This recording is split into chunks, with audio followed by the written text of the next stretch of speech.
Hello అండి, నేను doctor Naini, consultant at 49 fertility centre, Karimnagar branch. ఈరోజు మనం ఒక ముఖ్యమైన టాపిక్, అదేంటంటే ఐయుఐ ప్రాసెస్ అనేది చేయడానికి మనకి మగవారిలో స్పర్మ్ కౌంట్ అనేది ఎంత ఉండాలి, మినిమం ఎంత కౌంట్ ఉంటే మనకి ఐయుఐ ప్రాసెస్లో సక్సెస్ అనేది ఎక్కువగా ఉంటుంది. సో ఎప్పుడు ఐవీఎఫ్ అవసరం అవుతుంది ఏంటి అనే దాని గురించి ఈరోజు మనం డిస్కస్ చేసుకుందాం. యూజువల్గా ఒక కపుల్లో మామూలుగా అన్ని పారామీటర్స్ నార్మల్ ఉంటే మనం ముందుగా న్యాచురల్ అంటే చిన్న మెడికేషన్స్తోనే ప్రెగ్నెన్సీ కోసం ట్రై చేస్తాం. ఒకవేళ మనకి మేల్ ఫ్యాక్టర్ ఇన్ఫర్టిలిటీ అంటే స్పర్మ్లో పారామీటర్స్ మనం అనుకున్న దానికంటే తక్కువగా రేంజ్లో ఉన్నాయి అనుకోండి, సో వాళ్ళకి ఐయుఐ ప్రాసెస్ అనేది సజెస్ట్ చేయడం జరుగుతుంది. ఈ ఐయుఐ ప్రాసెస్ అంటే మీ అందరికీ తెలిసిందే. ఎప్పుడైతే ఓవులేషన్ ఆడవారిలో అండం విడుదల అవుతుందో ఆ టైంలో హస్బెండ్ అంటే పార్ట్నర్ యొక్క స్పర్మ్ తీసుకొని దాన్ని వాష్ చేసి బాగా అంటే కదలిక ఉన్న స్పర్మ్ కాన్సన్ట్రేషన్ని ప్రిపేర్ చేసి దానిని డైరెక్ట్గా మనము గర్భసంచి లోపలికి పంపించడం అన్నమాట.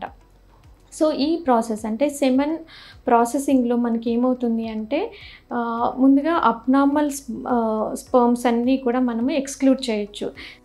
దీంట్లో సెమెన్లో 2 కాంపోనెంట్స్ ఉంటాయి. ఒకటి సెమెనల్ ప్లాస్మా, 2 యాక్చువల్ స్పర్మ్స్ అన్నట్టు. సో ఈ స్పర్మ్ వాషింగ్ టెక్నిక్లో మనం ప్లాస్మాని అంతా తీసేసి ఓన్లీ యాక్టివ్ స్పర్మ్స్ని బాగా క్వాలిటీ బాగున్న స్పర్మ్స్ కాన్సన్ట్రేషన్ని ప్రిపేర్ చేయడం జరుగుతుంది అన్నట్టు.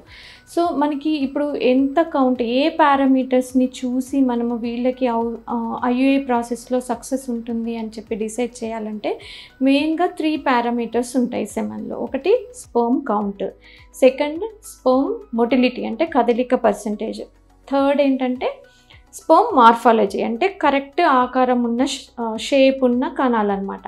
సో అన్నిటికంటే ముఖ్యమైనది ఏంటంటే ఈ స్పర్మ్ మార్ఫాలజీ. ఈ మార్ఫాలజీ అనేది అట్లీస్ట్ 4% అన్న నార్మల్ ఉండాలి. అంటే నార్మల్గా 4% అన్న ఉండాలంటే ఒక 100 వీర్యకణాలను తీసుకుంటే దాంట్లో అట్లీస్ట్ ఒక 4 అన్న మనకి నార్మల్ షేప్ ఉన్న కణాలు ఉండాలన్నమాట.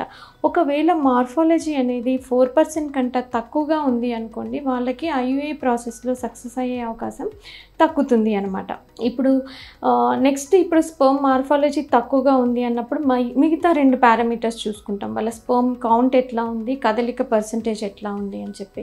సో యూజువల్గా మనం స్పర్మ్ వాష్ చేసినప్పుడు ఏమవుతుంది అని అంటే దాంట్లో మనకి కణాల కౌంట్ అనేది తగ్గిపోతుంది. ఎందుకంటే మనము డెడ్ స్పర్మ్స్ అంటే అబ్నార్మల్ స్పర్మ్స్ అవన్నీ కూడా ఎక్స్క్లూడ్ చేస్తాం కాబట్టి.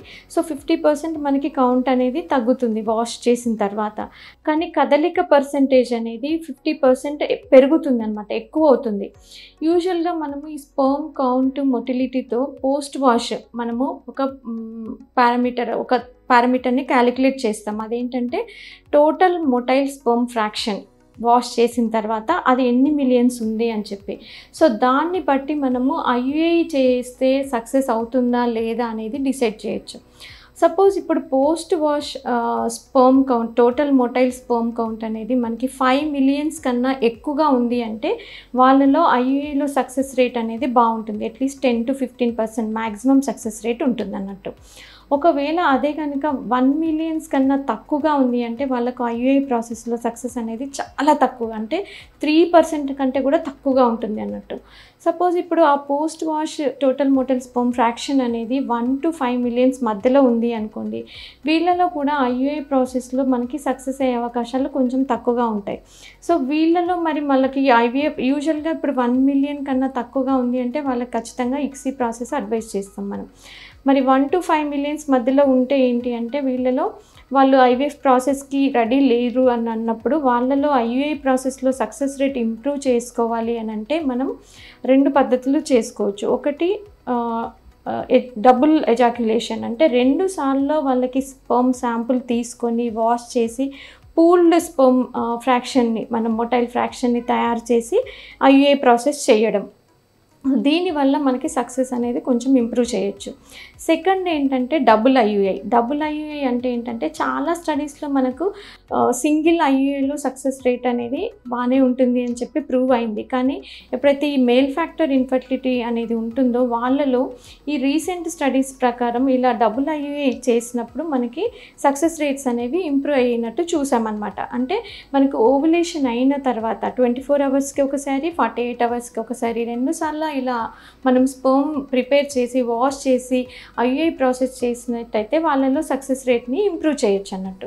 సో మీ కండిషన్లో మీ స్పర్మ్ పారామీటర్స్ని బట్టి మీకు ఐయుఐ ప్రాసెస్లో ఎంత సక్సెస్ ఉంటుంది అని చెప్పి మీ డాక్టర్తో డిస్కస్ చేసి మీరు ఐయుఐ ప్రాసెస్ చేయించుకోవాలా లేదా ఐవీఎఫ్కి వెళ్ళాలా అనేది నిర్ణయం తీసుకోవాల్సి ఉంటుంది అన్నట్టు.